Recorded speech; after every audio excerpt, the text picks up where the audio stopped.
In the 1920s, it seemed like pure fantasy. In the 1940s, it changed the course of history. Today, it's everywhere around us. This is the story of one discovery that revolutionized the global chemical industry. And it all began with ordinary potatoes in the basement of a Petersburg university. But to understand the scale of this discovery, we need to go back to 1914. The world was experiencing an automotive revolution, but there was a critical dependency. All natural rubber grew exclusively in tropical latitudes. British colonies controlled about 70% of global production. Russia annually spent a colossal sum, 15 million rubles in gold on rubber imports. To put this in perspective, a kilogram of rubber cost as much as a kilogram of silver. But the real problems began with World War I. Despite Russia and Britain being allies in the Entente, military actions fundamentally changed global trade. Sea routes became dangerous, trade routes were disrupted, and production was reoriented toward military needs. As a result, supplies of strategic materials, including rubber, sharply decreased. Imagine the scale of the problem. Automobiles, airplanes, artillery installations, even medical instruments, everything required rubber. And there were serious difficulties with its supply. It was precisely at this critical moment in history that a man entered the scene who would forever change the global chemical industry. 33-year-old Professor Sergei Vasilyevich Lebedev of St. Petersburg University, a graduate of the same university where Dmitry Mendeleev had studied, a student of the great Alexander Butlerov. According to colleagues' memoirs published in the journal Chemistry and Life, Lebedev declared at the Academic Council, "If nature creates rubber only in the tropics, we will create it in the laboratory using scientific methods." Colleagues met this statement with skepticism, and they had good reason. Since the 1860s, the world's best chemists, from German professors to English researchers, had tried to create synthetic rubber. The result was invariably the same: either a liquid substance unsuitable for practical use, or hard, brittle pieces good only for making soles. But Lebedev already had an important advantage. Back in 1910, he had been the first in the world to obtain synthetic rubber through polymerization of butadiene, obtaining its first grams. This was a fundamental breakthrough, proving the very possibility of such synthesis. It was precisely butadiene that he considered as the main monomer for future synthetic rubber. However, that early success was only a starting point. For industrial production, what was needed was not just rubber, but a material with specific high-performance characteristics and an efficient, accessible catalyst for its production. Lebedev continued working in the university's basement laboratory.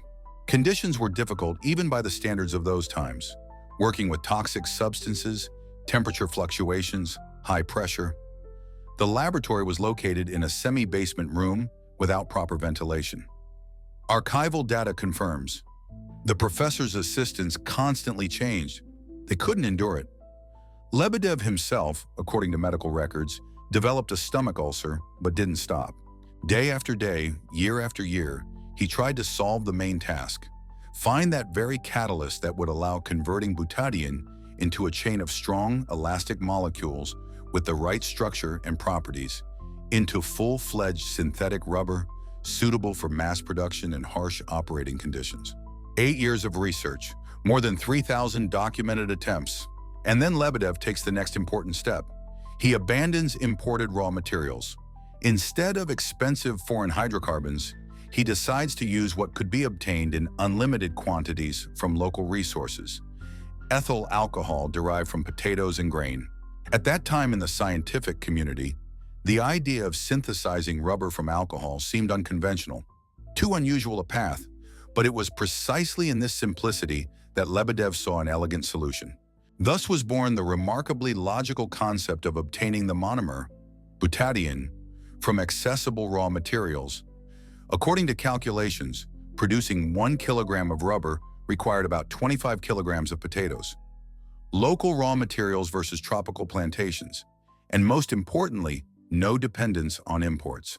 But even with the brilliant idea of accessible raw materials, the key problem remained: finding an efficient catalyst that would transform butadiene into strong and elastic rubber. Without it, this entire scheme remained just theory. The revolution of 1917, the Civil War, devastation, it would seem the country had no time for chemical experiments. But in 1926, the Supreme Council of National Economy announced an all-union competition with a prize fund of 100,000 rubles, equivalent in purchasing power to about 5 million modern dollars. The technical specification was extremely concrete. Establish industrial production of synthetic rubber from domestic raw materials. December 30th, 1927, in the basement laboratory of Leningrad University, an event occurred that would enter the history of world chemistry. After thousands of experiments and analysis of hundreds of different substances, Lebedev found the ideal catalyst. It was metallic sodium dissolved in liquid ammonia at a temperature of minus 40 degrees Celsius. The solution acquired a characteristic bright blue color, which laboratory workers dubbed the blue solution. This blue solution worked true miracles. Butadiene molecules arranged themselves into long, elastic chains with the correct spatial structure, forming a polymer with unique properties. Real rubber was obtained, strong, elastic, resistant to frost down to minus 40 degrees. According to archival documents, on July 7, 1932, the Yaroslavl synthetic rubber plant produced the first industrial batch of synthetic rubber using Lebedev's method. Workers, with their characteristic humor, called the enterprise a distillery in reverse. Alcohol went in and rubber came out. News of the breakthrough attracted the attention of the global scientific community. The German chemical concern IG Farben immediately proposed technical cooperation. In 1931, a German delegation arrived in Leningrad, headed by Dr. Konrad Weiss, one of Europe's leading specialists in synthetic polymers. The official purpose of the visit was to study possibilities for scientific cooperation. Soviet authorities, demonstrating openness, organized factory tours for the German specialists and provided rubber samples for laboratory analysis. But the main secret, the exact technology for preparing the sodium ammonia catalyst, remained classified. According to declassified documents, the German side offered significant sums for the complete technology, and the secret really lay in the finest technological details. Ordinary metallic sodium, crushed or melted, didn't produce the needed effect. What was required was precisely a colloidal solution in liquid ammonia with a specific concentration and at strictly controlled temperature. By the beginning of the Great Patriotic War, production statistics looked as follows. The USSR produced 50,000 tons of synthetic rubber per year. Germany, about 70,000 tons of its Buna rubber using alternative technology. But the decisive factor was the differences in quality. Comparative tests showed a critical difference. Rubber elements of German equipment lost elasticity already at temperatures of minus 20 degrees Celsius, while rubber made by Lebedev's method maintained functionality down to minus 40 degrees. This difference became an important technical factor during the war. In autumn, German equipment massively experienced difficulties in muddy conditions. During the harsh winter, it suffered from numerous technical failures. Rubber tracks of tank rollers, tires of automobiles and aircraft cracked in the frost. Seals lost their tightness. Soviet military equipment, T-34 tanks, Katyusha rocket launchers, Il-2 attack aircraft, Gaz AA trucks, used rubber made from Lebedev's method rubber, which ensured reliable operation in harsh climatic conditions. Sergei Vasilyevich Lebedev died of a heart attack in 1934, 7 years before the war. But his scientific development became one of the factors that determined technical superiority in critical conditions. After 1945, the picture of global production changed dramatically.